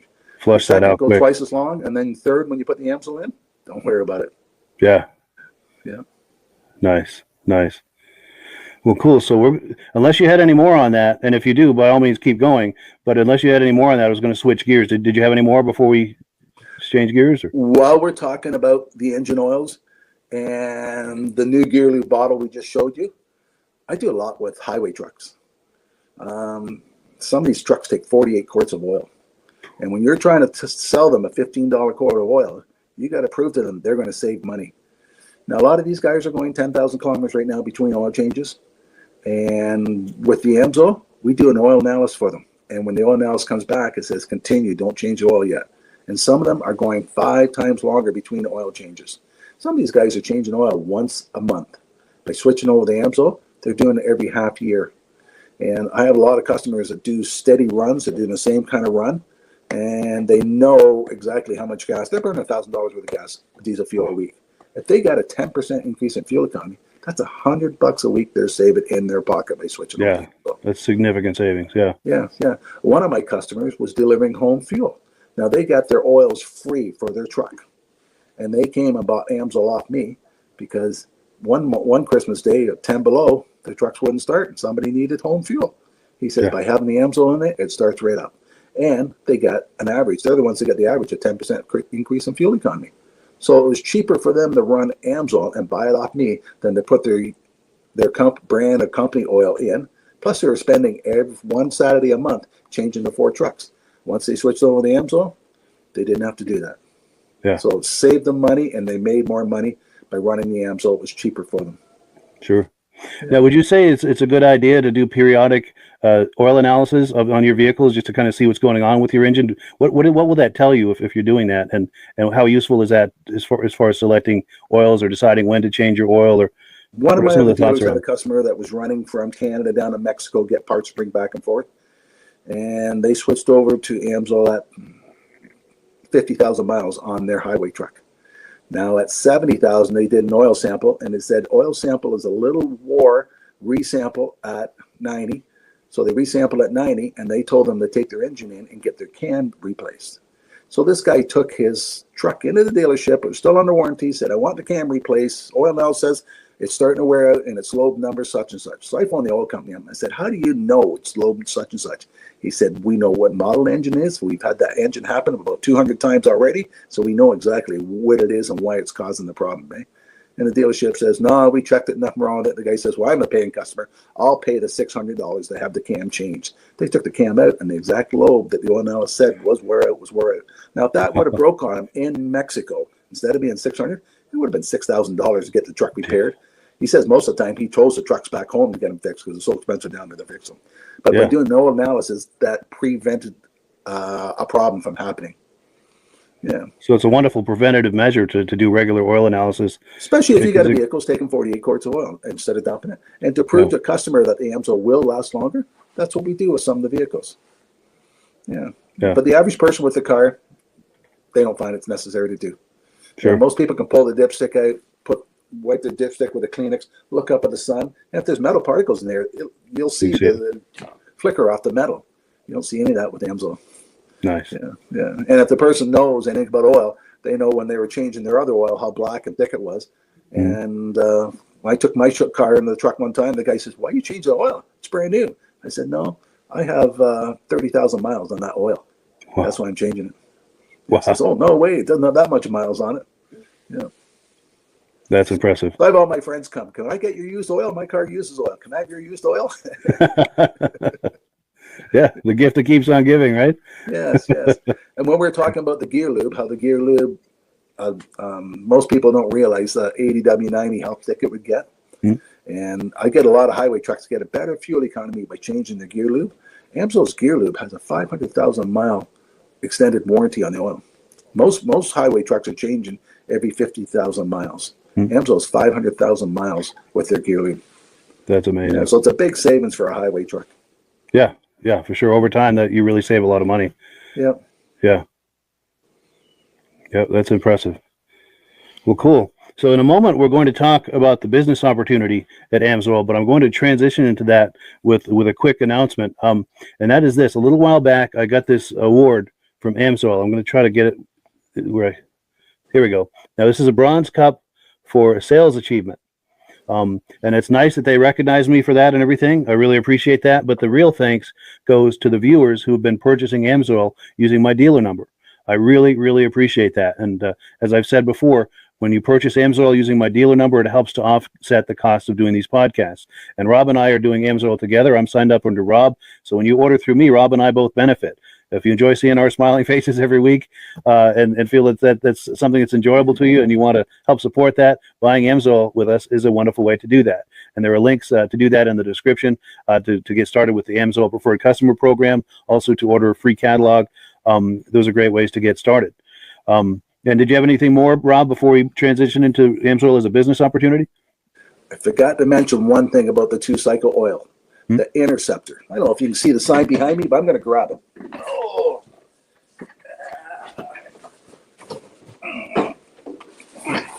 You see that on the screen, Mike? Yes. Okay, it's called Run on Freedom. AMSOIL came out with this program to recognize a manufacturer can't tell you, Bombardier can't tell you got to run Bombardier oil, you don't have a warranty. If they do that, they have to give you your oil free.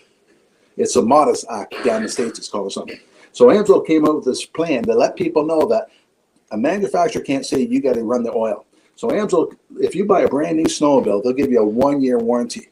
If you buy a brand new snowmobile and you put AMSOIL in the machine and you fill out this card, you can get a 2-year warranty from AMSOIL. So if anything happens to your snowmobile the second year, AMSOIL is going to cover it because they believe their oil is so much better than all the other ones on the market. And that's a great marketing plan for us. Yeah, the other for sure. manufacturers aren't happy with it. They're trying to say, you can't warranty our machines. Well, we know our oil is better than your oil you're selling, and we're going to prove it to you. And even if the person's machine's 1 year old and they start switching to AMSOIL, we'll still give them 1 more year warranty. That's amazing. Yep. That's what they call putting your money where your mouth is. The Yes. proof in the pudding, so to speak. Yep. Very cool.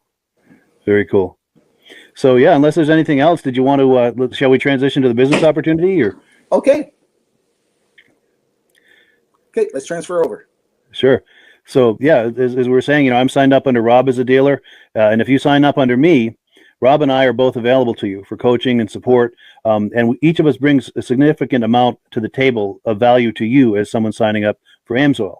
And I'll give you an example. Rob's been doing AMSOIL for over 40 years. He knows all of the products ins and outs. He knows all of the different business models that you can do with AMSOIL. And the one thing that he's especially strong at is selling AMSOIL at events. You think of car shows, cruise nights, snowmobile shows, boat shows, any sort of event or race or something. Rob is really good at selling AMSOIL at those events. And so Rob is, if you're curious about that, if you enjoy going to those types of events and races and things and thinking about trying to monetize that selling AMSOIL, Rob is the guy to coach you with that. And when you sign up under me, you get Rob and I. What I bring to the table is I do a lot with social media, and I can help coach you on how to generate AMSOIL leads on social media. I also have places that you can post to right now. So you don't have to reinvent the wheel, creating your own pages, social media pages and things. I'm not saying it's a bad idea to do that. It's a very good idea to do that. But I've got places you can start posting right away. And if let's say you create a new page, it's a place to promote that page. And I've got a lot of little details, ins and outs on how to get on the right side of the Facebook algorithm. If you're thinking about doing a YouTube channel or a podcast, I can help you with that because I've been doing this. A lot of things Rob and I both bring to the table that is uniquely available to you. That it's not available from other AMSOIL dealers. And that's not to knock other AMSOIL dealers, but Rob and I bring something very unique to the table if you're thinking about joining AMSOIL as a dealer.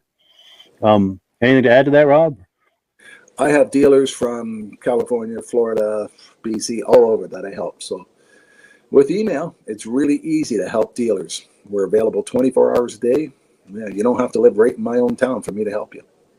Yeah.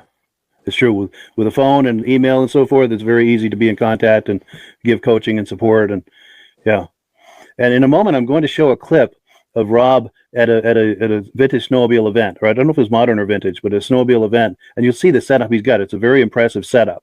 Now, the nice thing is this is what's possible, but you don't have to start at that level. You can start as simple as walking around like you see Rob here with an AMSOIL hat and a shirt. And do you want to talk us through that about, people will approach you when they see you wearing that? Yes, and ask the clothing pays off so much. I could be in a grocery store and a person comes up and says, "Do you know somebody that sells AMSOIL?" Because I'm wearing the clothing. And I have the logos on my vehicle, and I come out of a parking lot and there's somebody standing beside my car, and I'm thinking, did they hit my car or something? What are they doing? The person said, "I've been waiting 10 minutes for you to come out. I don't know where to buy AMSOIL." That's the biggest problem with AMSOIL. People don't know where to buy it. So by seeing my clothing or my logo or something somewhere, they're waiting to find out where they can buy it from. And that's when I set them up as a preferred account. And that's a modest investment too for a dealer, to get a hat and a shirt, maybe a couple of magnets for your vehicle.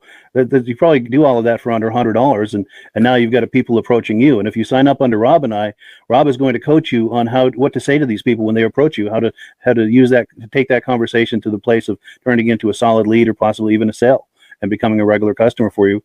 And it's just a wonderful thing. It's just a great way to start this AMSOIL business is to get a hat and a shirt and a magnet for your car, and just let it come to you.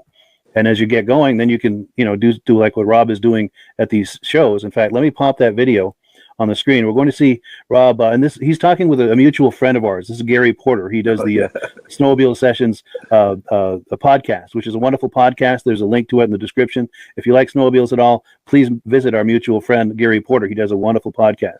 Let's take a look at. He sure does. Yeah, he's a great guy. But yeah, let's take a look at Rob and Gary hanging out at a show. Let's take a look. Snowmobile Sessions Live. Enjoy the ride. It's a journey for life, and I'm your ride. Hang on. We got Rob the Oil Guy. We say hi to Rob the Oil Guy. Rob the Oil Guy, how are you? Good. Are we live today? No, you're not live. It's pre-recorded. Oh, I can't Memorex. I can't get. Yeah, it's Memorex. I can't get live to work. How's the show been, bud? You know what? This afternoon we were swamped. It was stupid how many people was here. Yeah. Shouldn't people have been out on their bicycles or skateboards or something today? It was packed. But it's supper time, so it's calmed down and we get a chance to have something to eat ourselves. That's great. That's great. What do you? What's been the hot seller for you at this year's event? Oh, the Interceptor is always one of the biggest sellers. It's the trail riding machine. Gives you more horsepower, more performance, a longer engine life. So that's what everybody wants. And it's cheaper than buying factory oil. And it outperforms them.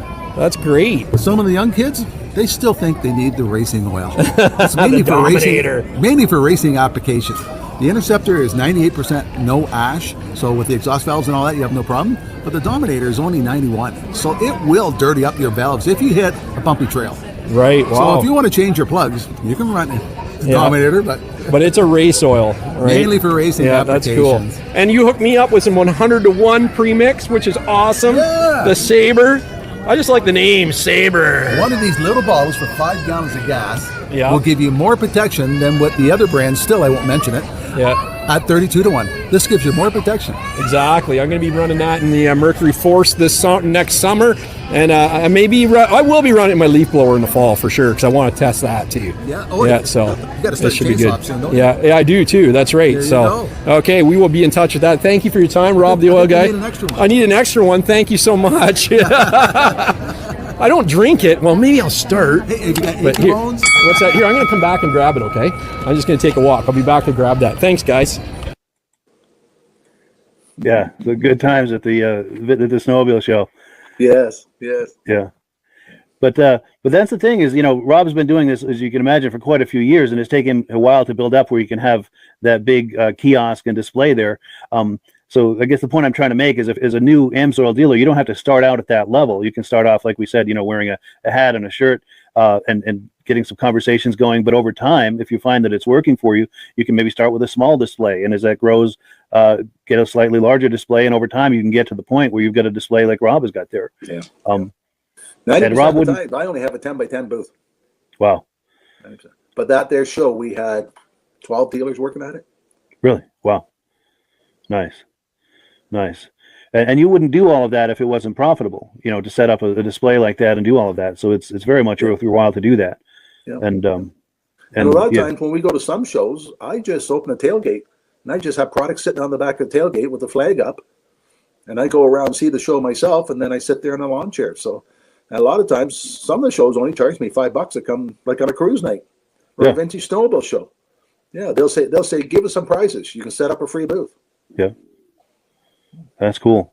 So even just with some items on the tailgate and a flag, an AMSOIL flag, people will approach you and ask you about AMSOIL, and it's an opportunity for you to have that conversation to try to sell some AMSOIL or sign them up as a. I make sure I customer. park right beside my buddies that are already all using AMSOIL already.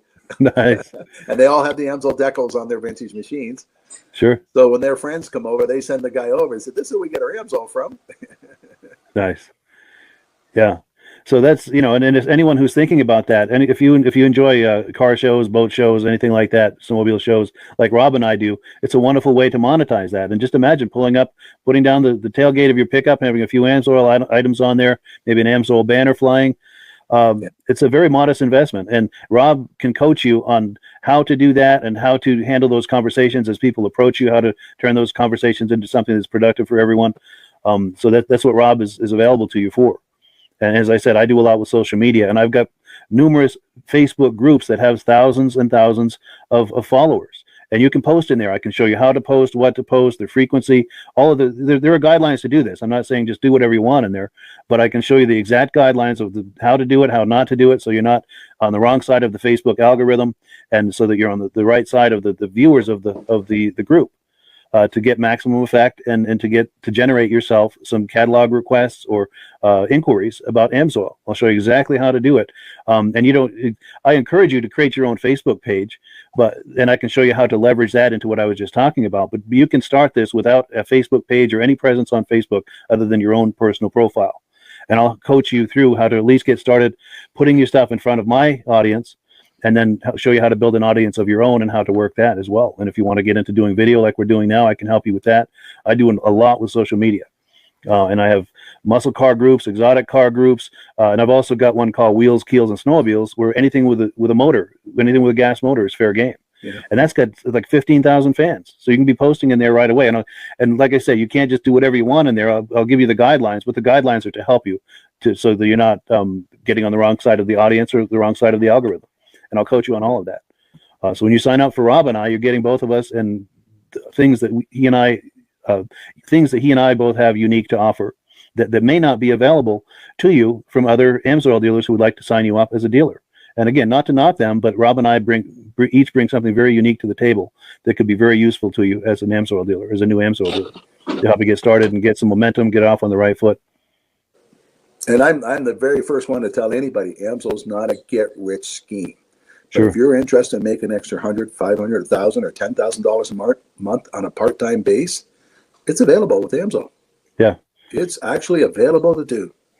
Yeah, and you can start with a very modest investment, and you can grow into it. Yes. Yes. Let's say you do it, and you've been doing it for a few years. You could get to where you're doing easily a few extra $1,000 a month, yep. And you could get to the point where, hey, maybe I'll do this full time. Yes. And if you're like us and you enjoy boat shows, car shows, snowmobile shows, how would that be a full-time income where you're just going to shows all the time? That's doing what you like to do. Yeah. For people like Rob and I, that's a dream. Yeah. A dream and come true. AMSOIL has a number of divisions you can go towards. I've got one person, all he does is sign up preferred customers. He offers people the very best possible price to buy the AMSOIL. He doesn't have any AMSOIL at his house. He doesn't sell it to anybody else. He just gives out catalogs, and in the catalogs are two prices. He tells them sign up, order it themselves. So every month he gets a computer printout saying, here's all the people that order, here's your commission check. And then I have other groups of people that only do retail and commercial. I got one guy, all he does is small engines. Well, he's into landscape companies. So he goes around the landscape companies and small engines and signs them up. And like a snowmobile shop, if you sign up a snowmobile shop, the AMSOIL will give them a 30-day payment plan. They buy $450 worth, they get free shipping. And the reason they like carrying the AMSOIL product, because AMSOIL will put them on their locator. So if you have a small engine shop and they buy $450 worth, you send a picture of them into AMSOIL. And anybody within 100 kilometers goes on the AMSOIL site, looks for oil, a picture of their shop comes up. Nice. No other oil company does that for their customers.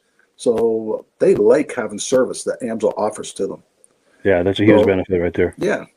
And if I got one guy, he's got a retail account that orders $50,000 worth 4 times a year. Wow. He gets 10% for a profit check and 10% towards his commission credits. Yeah, that adds up. That's a part-time job for him. That's amazing. Now, commercial accounts, you only get 5%. But a commercial account just doesn't buy a case of oil. They do volumes. Yeah. Sure. Yeah, most of the skid steers and backhoes, and we got a lot of guys with logging equipment. They take 3 or 4 drums to fill that piece of equipment. Yeah. And I'm glad you brought that up too, because there are quite a few different business models for someone who wants to do the AMSOIL business. We just talked about a few here. Rob does a lot with the shows. So if you like shows, that's one business model. If you like to do things online like I do, that's another business model. And then he talked about the commercial accounts, the retail accounts. There are a number of different business models. So if there's something that you specialize in, or if you have certain types of contacts that are available to you, contact us and we'll help tailor a business model to turn that into an opportunity for you. Yep. Yeah. Well, cool. Can you believe we've been working on the categories? Yeah, for sure. You're active in all of the categories. Yes. That's cool. And a person says, the guy you're talking to is a wealthy millionaire. How did you get him to sign up under AMSOIL? I said, do you keep your options open on how you make money? Yeah. The guy says, yeah. I said, well, here's my email. Send me an email. So before I get home from the show that day, I got an email from that guy saying, what are you talking about how to make money? I'm interested. The guy's a millionaire.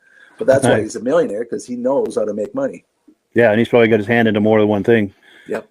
Yeah, different activities to generate income for him. Yep. So he's already got some companies that could use the lubricants. Sure. Yeah, he probably had some good contacts. Yeah. Yep. That's cool. Very cool. Well, yeah, if you can believe, we've been talking about AMSOIL here for almost an hour. We're about to wind it down, but any final thoughts, Rob, before we do that? You know what? It's a fun business. I worked for General Motors for 30 years and 5 days. And they came up to me and said, do you want an early retirement? And that was on a Monday. Do you want to retire on Friday? I said, I sure do. They said, don't you want to go home and talk it over with your wife? I said, no, she's not retiring. I am. But I had a mother at that time that was sick and needed my help. Yeah. So I took the opportunity. But if it wasn't for the AMSOIL business, I wouldn't have been able to have the opportunity to take that option. Yes. And I was 48 years old when I retired from General Motors. Because of the extra money, AMSOIL gave me the opportunity to do that. Yeah. And that then gave you more time to work on AMSOIL and to build that up as well, I imagine. Yeah, yeah. So Sure. now my daughter wants to know when she can have the company. Oh, nice. Nice. Yeah. Well, she's working on it now, so Good. So she's already involved. Wonderful. yeah. Now we've got a comment that's come in. My good friend John Spranger Jr. says he's been using semi-synthetic oil. Do you have to drain it all out before using the AMSOIL? No. If you're running petroleum oil and you had 20,000 kilometers on your vehicle, we do recommend to put a flush in. Take the filter off, put a cheap filter on, add a kind of flush, let it run for 20 minutes. That way the oil starts off in a clean engine. If you're running a semi-synthetic, the engine should be partly clean. You shouldn't have to run a flush. Yeah. The people that have 80,000 kilometers in their car and they put 100% synthetic in and they phone me and say, my car is using oil now. I tell them, well, take your filter off, put another filter on, because the synthetic oil will naturally clean the inside of the engine, and a dirty oil will burn. But if you're running semi-synthetic before, you should be pretty clean. Good. Another question I meant to ask you, and I'm glad that reminded me of it. So I've got a 1992 Ski-Doo Safari. It's got the 377 with the oil injection. Yes. It's got injection oil in it. Should I drain that before I put AMSOIL injector oil, or can I put that in with the existing injector oil? And if it was the middle of the summer, I would say, yeah, take it out and put AMSOIL in, because you'll notice the benefit of AMSOIL right off the bat. But Sure. This time of year, no one wants to do that. AMSOIL will mix with any other oil you have. So just top it off and keep going. Yep. Wonderful. Yeah. And A lot one of more people have comment. snowmobile and they're running AMSOIL and they're in the middle of nowhere and their light comes on, they got to add oil. You can add any brand you want to AMSOIL. It's going to smell a little, but it's not Sure. going to do any harm. Won't do any damage. Okay. Yeah. Oh, Some and then, products you can't do that on. Sure. Now, John Spranger Jr., who made the comment earlier, he's specifying he was talking about a snowmobile as opposed to a car. As far as, and this was the original question, using semi-synthetic oil, does he have to drain it all out before using AMSOIL? And he's talking about a snowmobile. No. Okay, good. No. Good. No. And John, we thank you for those questions, by the way. We really appreciate that. Yeah, John's a good friend of mine, and he's been with the podcast from the very beginning, and we've been corresponding from the very beginning as friends, and finally had a chance to meet him. He's out in Wisconsin, but he was over the holidays. He was visiting family here in Vermont, and he wasn't too far away, so we got together and had lunch one day, had a really nice visit. I had a chance to meet him and the missus, and we had a really good time. Whereabouts in Wisconsin is he from?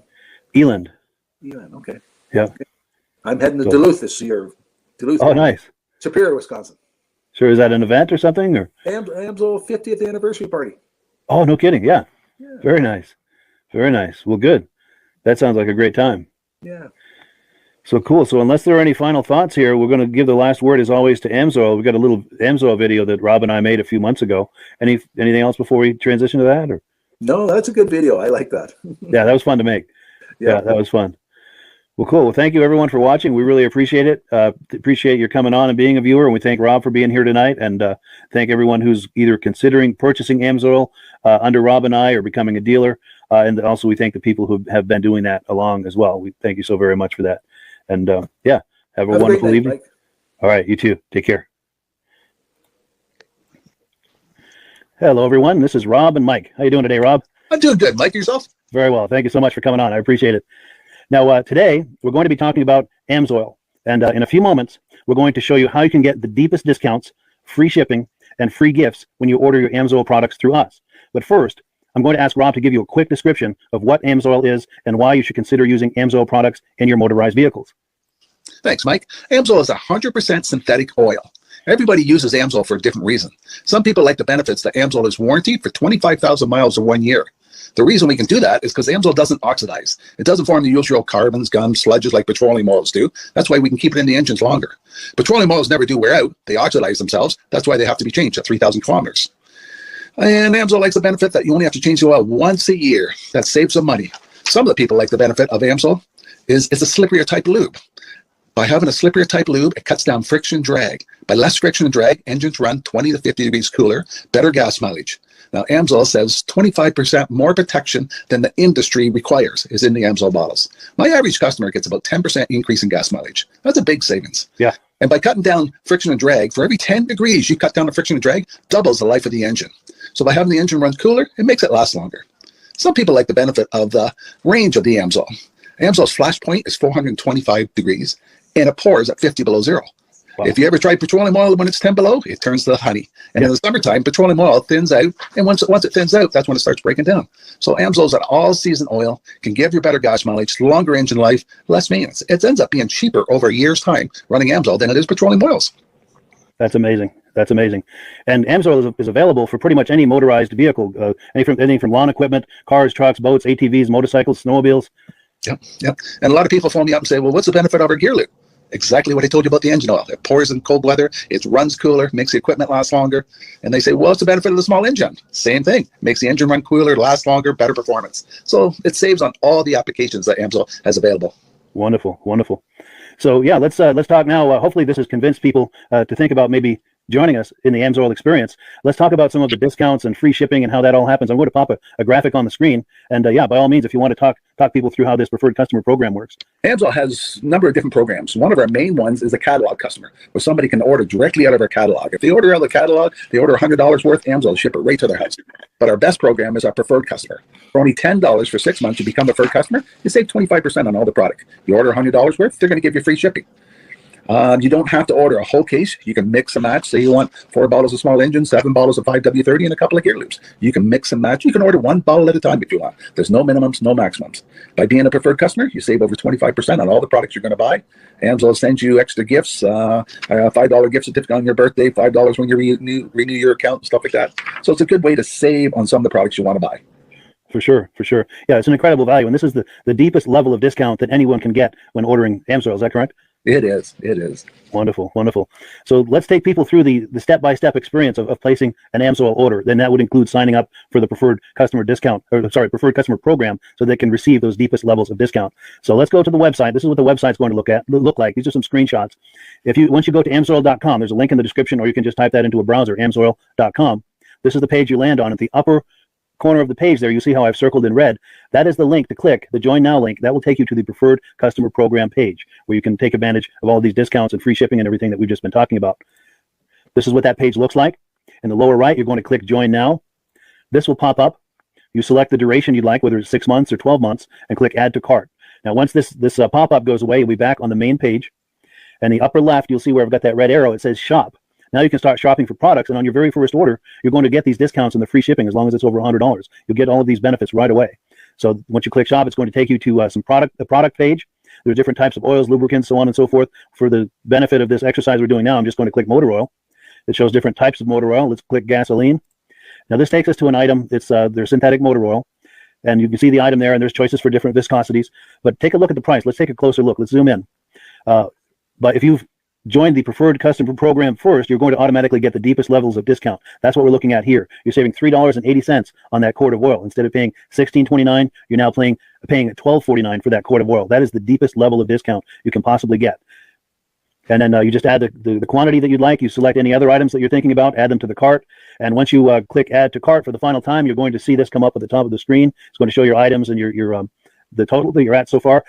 Pardon me. And then you just click View Cart in the upper right, and that'll take you to your cart. Take a close look here at the upper right. That blue box shows that you're getting free shipping. You're eligible for free shipping on this order because it's over $100. That little yellow box shows that you've got the preferred customer membership on your order. That gives you the deepest levels of discounts for the next 6 to 12 months. And then below that, you've got the items that have been selected. For the exercise here, I selected 9 quarts of the Signature Series, but that brings us up over $100 for the free shipping. We're saving $34.20. And if you're ready to finish, you click Checkout Now, and that takes you to this screen here. If you haven't signed up with an Amsoil account at this point, just click in the lower right to create an account, create a new account. It's going to ask you for some basic information, name and those types of things. Now let's take a closer look. You'll see this gray shaded box. This is a very important box. This is going to ask you if someone has referred you to Amsoil. And if so, please enter my name. My name is Mike Lapierre. It's spelled right there on the screen for the correct spelling. And also the referral number, 304-555-94. That's how you make sure that Rob and I get credit for this. Now, in the interest of full disclosure, I have signed up for Amsoil under Rob. So when you order using this referral number, Rob and I both benefit. So if you enjoy these podcasts that we're doing, this is a wonderful way to support the podcast, because when you order using this referral number, Rob and I both benefit, and the commissions I make go directly toward offsetting the cost of doing these podcasts. So I thank you in advance for that, for using my referral number. I very much appreciate it. And once you've done that, you just go into the next screen to enter your payment information, and you're done. Now, once you've placed your order that's over $100, and that order includes your AMSOIL Preferred Customer Program, you are now eligible to get a free DVD from myself. Now, this is going to be either a muscle car DVD or a vintage snowmobile DVD. Use the email address on the screen, wkspodcasts@gmail.com. Send me an email. Let me know which DVD you would like me to send you, the muscle car or the vintage snowmobile DVD, and I'll get that right out to you. As you're typing in that email, in the subject line, be sure and type in capital letters "free DVD requests," so it stands out as I'm checking my email, and we'll get that right out to you. So I guess the last thing, Rob, that we wanted to talk about is if someone is considering AMSOIL as a business opportunity. Yes. If anybody has a retail or a commercial account and they would like to buy directly from AMSOIL, just send Mike a line. He'll show you how to set up, and you can buy directly from AMSOIL. But if you are interested in starting your own part-time business, a part-time business that can grow into a full-time income, Mike and I will show you the AMSOIL marketing plan. AMSOIL has a large selection of products that cover almost every application. So it doesn't matter if you're into snowmobile, boating, or ATVing, or hot rods. We have an oil for every application. It's a fun type business.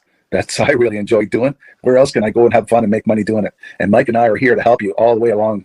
If you need any help on how to promote or to find new accounts, we're here to help you. For sure. So when you sign up under that number, this 304-555-94, you're getting Rob and I as a team.